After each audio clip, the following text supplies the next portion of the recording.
You don't get to leave yet, but you do get to sit down if you like. Although I think panelists should have to stand usually, because it's too relaxing to sit. It gets sleepy. So maybe in the program it said we would do audience Q&A now. This is a time, you don't have to stand. It's up to you. It's up to you. I'm messing with you, yeah. But now I feel guilty if I make you stand up. So if we have audience questions, we are happy to take them now. But I will get it started. I have a couple of sort of directions that I think would be interesting to go. One is just how what I'm seeing in the DePin world is a lot of collaboration, which I love. In fact, I've made this comment a lot in crypto circles in general, that when I go to a conference like this, I feel like I'm meeting up with my coworkers that I've never met, and we're all on one big team trying to build a new internet and beyond at this point. So just want to get your like takes on that as people who have come all from centralized world to decentralized world. Like, how does that feel different than it does in normal and quote unquote normal industry? I guess I can start. The first thing is, it feels like, in the enterprise space, it's always very competitive. We're very early in this space, so a big believer in the rising tide raises all boats, and we're so early that really, there is no competition at this time. People come and ask me, what do you think about IoTeX versus Peak or DIMO? And I say, honestly, whatever project you're building on, that's good for everybody, right? Because at the end of the day, we're all here to improve the way we deal with physical assets, at least in the DePin space, and rising tide helps all boats. It's not easy to have a couple of demos competing with you, at least for, I don't know, I mean, DePin is picking up quite fast, so maybe I have to take this back in a few months. But I think also, like you said, Chad, like we probably left the corporate world and the old school approaches, and we came to this ecosystem because we appreciate the values here more. We are all pro open source. Obviously, you can't go far without it. And I think we share similar values and culture. That's why it's so easy for us to collaborate and build stuff together. And it's way more fun that way. Yeah, I agree with all those things. I think we've been working really closely with these two guys to really understand where we fit in the overall infrastructure space, and we understand that there's lots of players in there, and we want to learn what they're building so that we can complement and make sure we're sort of building the right thing where there's an opening and where we see this sort of long-term path. But I also just think, what you have said earlier is at the end of the day, do you think we're capitalists to some degree? Human nature is there. And so I do think that's a piece of it is we're still so early that we're all collaborating to build this big thing that accrues a bunch of value. And then we believe that we're all going to find a place to create that value. And our hope is it's not going to be, just Amazon that has access to all that data or Google that has access to all that data, because there really is so much to go around. So I think that's what we're all here to do, which is kind of refreshing. Yeah, cool. And another thing I've noticed about at least the two sort of specific use case projects, WeatherXM and DIMO, is they start out kind of centralized. And it might be something kind of off limits to say here, but I think that's the way you have to do it. So people are actually buying these things and deploying them by the thousands. People are normal humans are using this stuff. And if you go on YouTube and search for either of the two projects, you will find people who aren't developers and aren't crypto people saying, you got to try this thing, it's so cool. So part of this is just to say, thanks for actually building products people want and using crypto as the back end. And then, of course, Tableland, Ceramic, et cetera, for enabling by looking at what they need. But I am curious to get your thoughts on just starting centralized, starting with a product focus, starting with I think a product needs a point of view and a steward, and then eventually decentralizing, because you're both talking about eventually decentralizing, right? Yeah, decentralization in DePin, I think, can take a different form depending on the network. I am sure mine looks very different than Manolis, right? In terms of decentralizing the data access, who's using it, who's providing the data. For us, long term, we want the car to come from the factory, DIMO enabled. We want that to be the default option for people. But when we started, it was very Web 2, to your point, right? And we've had to push nonstop to try and make it more and more Web 3, and it really comes down to the team and the belief in the team. And I mean, I'm very, very motivated to fix this problem because I love cars. I'm sure Manolis is motivated by other things, as are other people. But yes, it's very hard to build a decentralized robot network for cars today, right? It's just impossible, is the honest answer. So we have to take kind of a Web 2 approach of, you don't have a problem until you have it, and build what you have today, and get to where you're trying to go.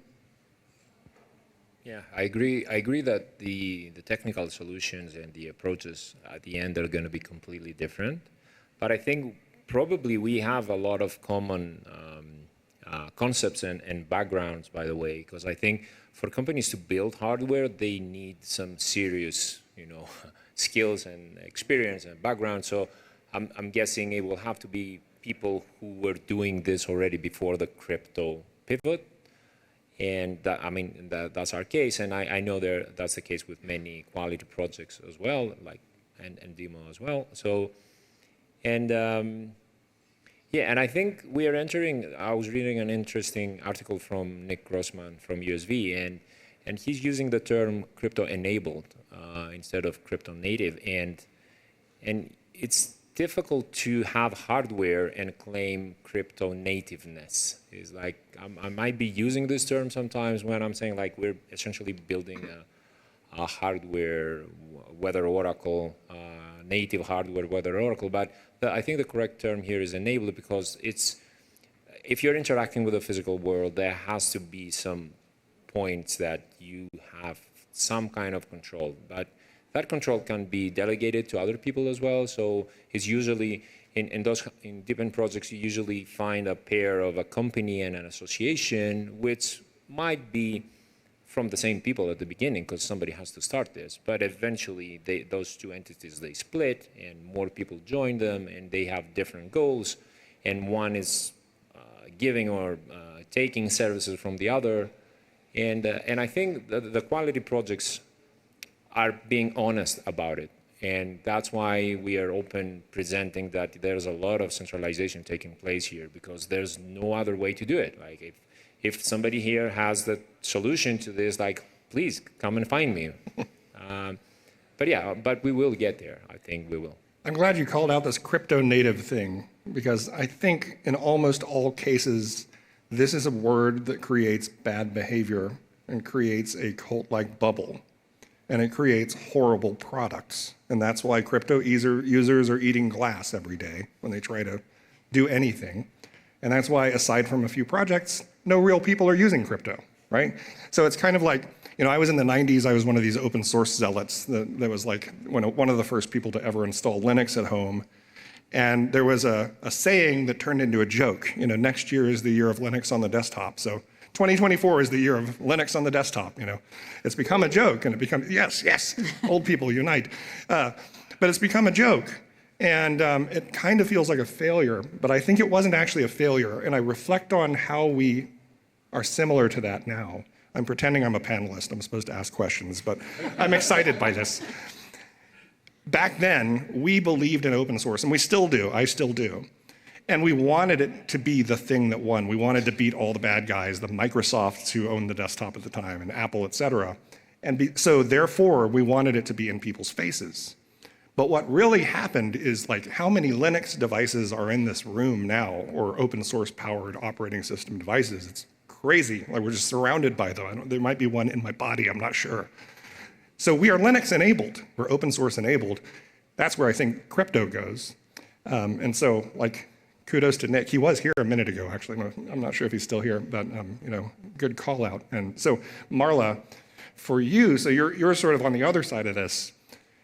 What I love about what Tableland has done is you've taken all these real, like, pragmatic use cases, and you've seen real traction, and you say, okay, how can we make this better? How can we make it cheaper? How can we make it easier? And then, of course, decentralized also. So how do you guys think about that? Yeah, just exactly what you were just talking about. I thought what's interesting with DePins is there's like, the one thing is the ethos is you're coming into it with this sort of promise of transparency, because with a centralized org, it's like you get everybody into this ecosystem and then you can make the rate whatever you want it to be. Whereas if you guys tried to do that, probably, in 5 or 10 years, it probably wouldn't go so well because the people who are part of the ecosystem have been promised some element of a return. And so it would backfire. And so I think going into it with that mindset makes it decentralized. But what we're trying to think about at Textiles, how do we add real value to the core things that are being enabled by any ecosystem, in this case, DePins. And so one of those things is you're telling people you're going to get rewarded for doing certain things, and that's meant to be provable. So how do we make that provable in a way that those things aren't happening in a black box while thinking about privacy? And we're progressing towards that. So that was just one use case that came up that we're like, as a user, what do I want? What really makes this whole system valuable to me? And it's understanding how you're calculating the value that I've put into the ecosystem and then rewarding me accordingly. And that's what we're piloting right now with WeatherXM. We also are doing some experimentation with IoTeX and WebStream on that, where the first version of that is we have to calculate those things still sort of in this black box because we're not there with all the pieces of the infrastructure to decentralize. However, we can make that data open so that people can feel confident that what we say is happening behind the scenes is happening. And then the next level to that is how do we stream that data, directly to this decentralized ecosystem and then have that calculation initially happen out in the open? And so these are like the steps that we're trying to think about. We know we're not going to get to that gold star tomorrow. Like we're at the end of the day, we're building a new technology, everybody in this room. And I think, that takes a lot of work, but we're just trying to think about pragmatically, what does the short term look like while balancing our long-term vision of what we think the data layer of the internet should be. And we have high hopes for that, which I think I've been hearing these two agree. So Great. Okay, we have a few minutes left. Do we have any questions from the audience? We have a microphone for you. Oh, great. Hi, everyone. Thanks. So I just wanted the panelists to double click on the verification part. It's a two-part question. One is, do you think that in the case of DePins, a lot of the verification challenges can be solved through proof systems? And if yes, how do you see those kind of scaling? I think with DIMO, you mentioned, a bunch of proof verification things you're working on. Just would love to know your thoughts on that. Scaling the proving is going to be difficult, right? I mean, for DIMO, an average car generates 5 gigs of data per hour. So verifying all of it and getting it all onto decentralized storage is many, many years away. So I think it comes down to what's the minimal that you need to verify to make the system functional, and functional for who? So for us, it's developers that want to build mobility applications, whether it's charging or insurance. So we're trying to, within limits of what's possible, focus on what's the minimum required to verify a vehicle. And over time, more and more verification methods can come, right? That make that more real, I would say, or different ways to verify. One thing that we recently started working on is what does a DIMO unconnected vehicle look like? What if I wanted to use the DMV information to say I own this car to transact without connecting it, right? So I think it's really, at least in DIMO world, attaching as many verifications as possible onto the vehicle, and they could be from the DMV, from the insurance, from another car, from a charger, or something along those lines. I think there is a balance, like how much resources is worth spending into making sure that you can verify the stuff that you think is happening, and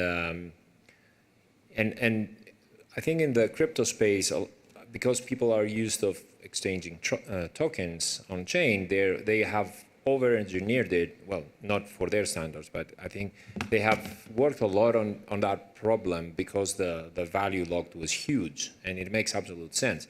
But where we are today with most DePin projects, I think the approach should be way, way lighter. So for example, in the hardware that I have here, we have a microcontroller that has encrypted communications with a module that is pretending to be a GPS, is not exactly a GPS, but is receiving GPS signal, and then is receiving LoRaWAN signal and encrypts that and forwards it over the LoRaWAN backhaul. And then we have proofs at various levels, but everything's hackable.